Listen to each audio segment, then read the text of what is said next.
Slabbing is a hand-building technique where clay is rolled out and can be cut into pieces and constructed to make a variety of forms.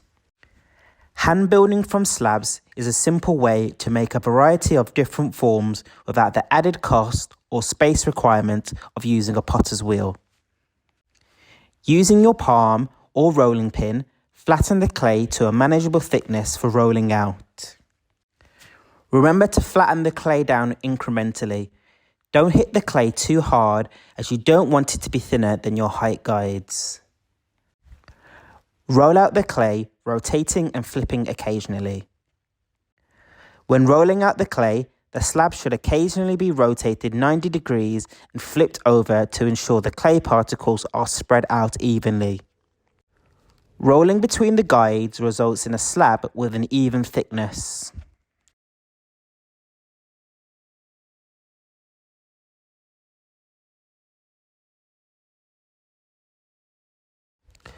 To smooth and compress the rolled out clay, use a rubber kidney tool, working in different directions and taking care to maintain a consistent thickness.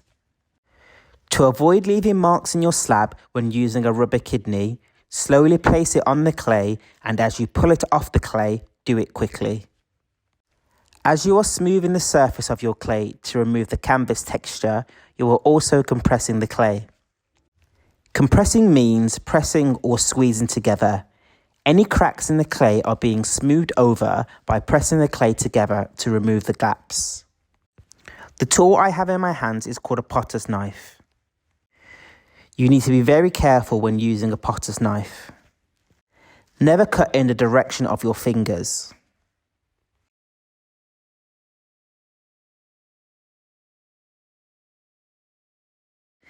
If the edges of your circle slab are rough, use your fingers to refine the shape.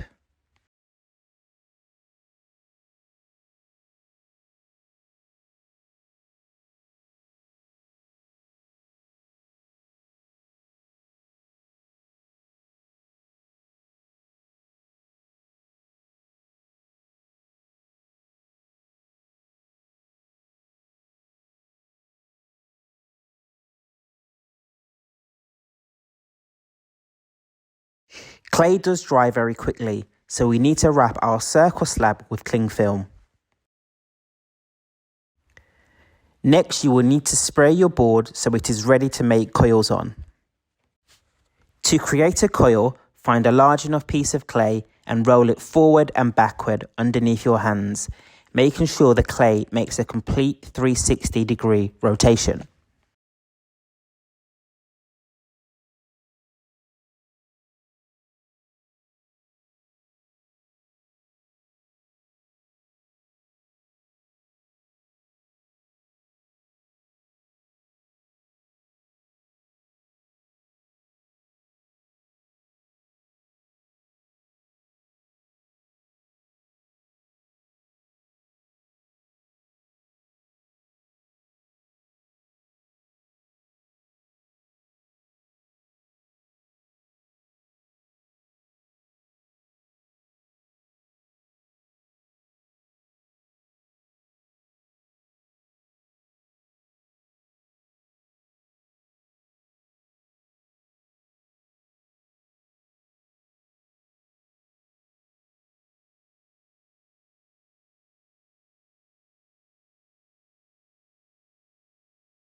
Roll your sausage-shaped piece of clay from your fingertips to your wrist, keeping your fingers spread open.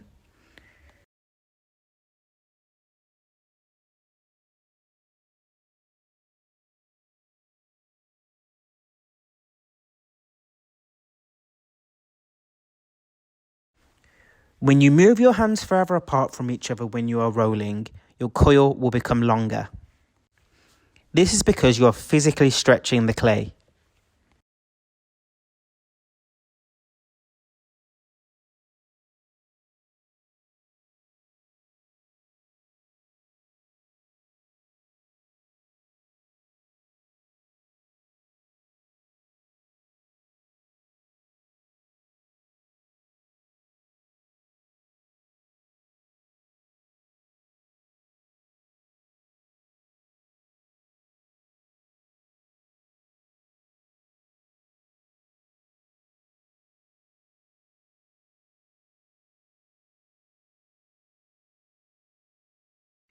Your coils need to be as thick as your guide sticks.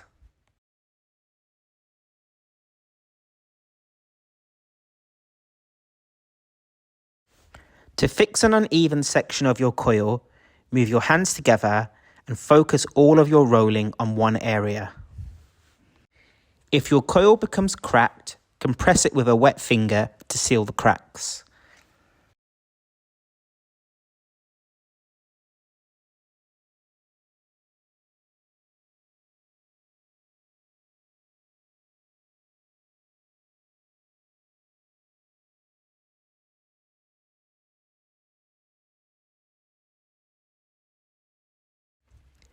Check your coils are the same size before you start building your base. The amount of coils you will need to make will depend on how tall your piece is going to be. It is better to make more coils than you think you will need, instead of having to stop in the middle of building your bottle shape to make extra. Pottery sticky pads are normally used on a pottery wheel to keep a wooden bat in place.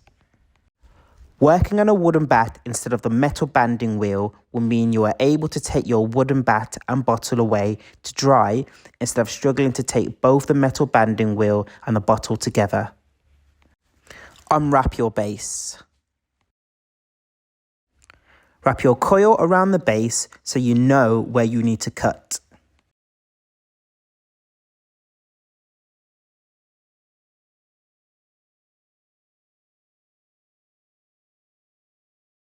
If you have any gaps to fill, just fill them with a plastic piece of clay.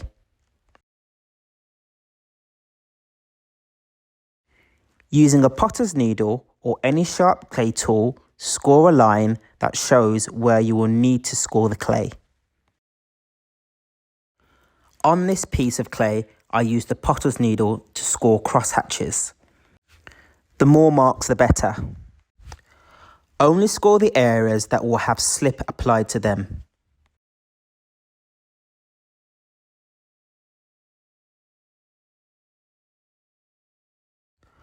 What I am holding in my hands is homemade white joining slip.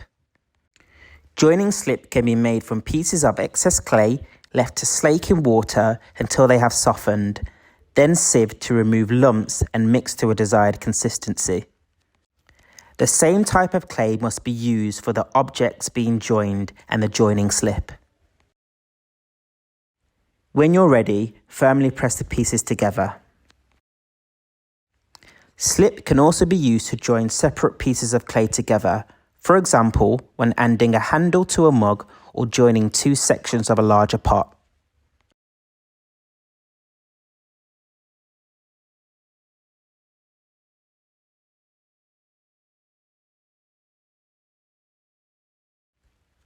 To make sure the clay pieces are firmly joined together, use smaller pieces of clay and press it into the inside corner of the join.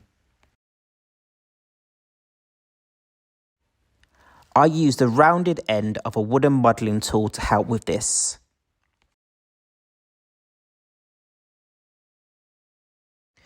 Using a wet thumb, I compressed the smaller clay pieces into the gaps between the base and the first coil.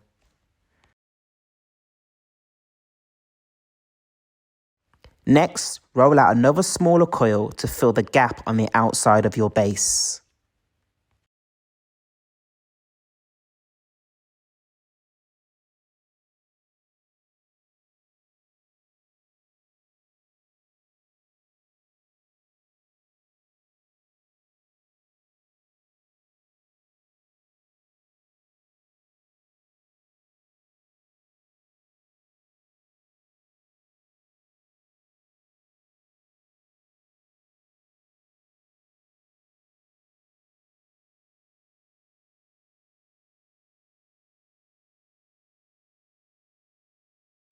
Moving forward, I will be building up layers of coils.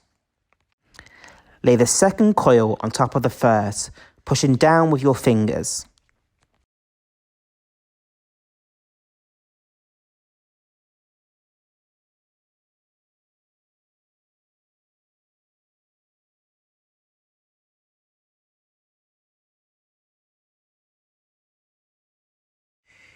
Using smaller pieces of clay, fill the gaps between each coil layer.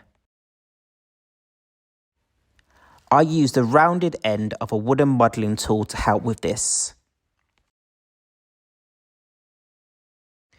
Using a wet thumb, I compressed the smaller clay pieces into the gaps between the base and the first coil.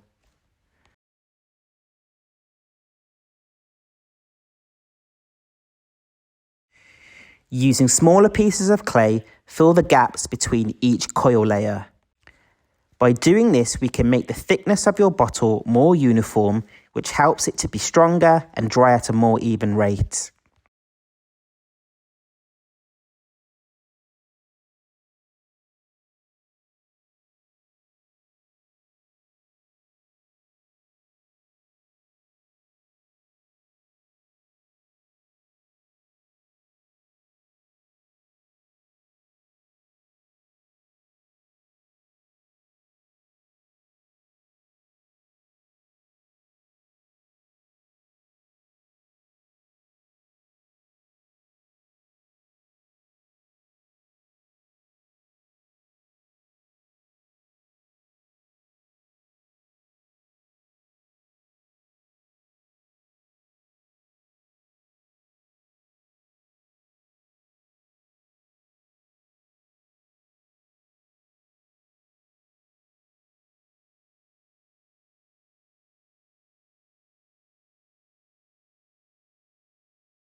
To build up a curve, I added more coils on top of each other, slightly tapering them inwards. Tapering means becoming thinner or narrower towards one end.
Moving forward, I built the bottle's lid and spout using a straight-sided tool to help make the bottle straighter where needed. If you are not completing your bottle in one lesson, wrap what you have made using cling film. This will stop air getting to them and prevent them from drying out. Keeping your coils soft will enable you to continue adding coils when ready.